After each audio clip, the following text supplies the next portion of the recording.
my dear VLSI aspirants. Welcome to Deep Silicon VLSI YouTube channel. Let's have another design challenge. This is the design.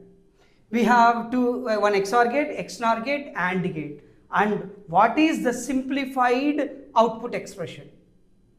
Right? Now, guys, here, this XOR gate output expression is X XOR Y. And this will be like X bar XOR Y, like XNOR Z. Here, like you can go like in a general procedure, like this X XOR Y is X bar Y plus XY bar, and again doing XNOR operation. Instead of that, you can go in a straight away procedure.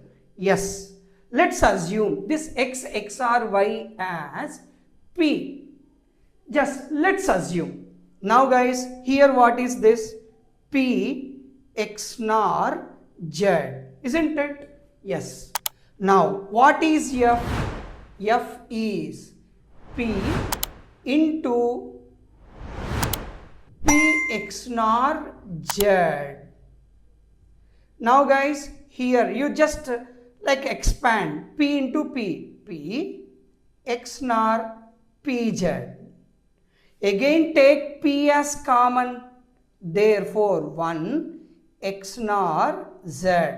Guys, in XNOR operation, if one of the input is logic 1, then it acts like a buffer. Output is same as another input here, which is Z.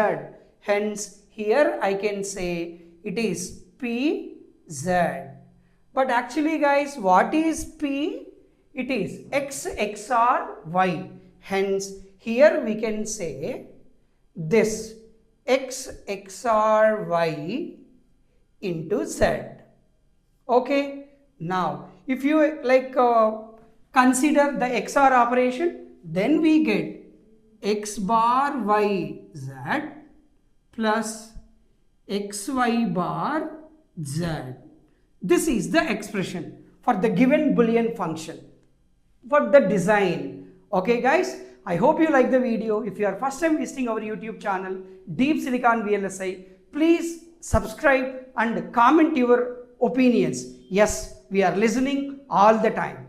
Right? See you in the next video. This is Shivram signing off. Jai Hind.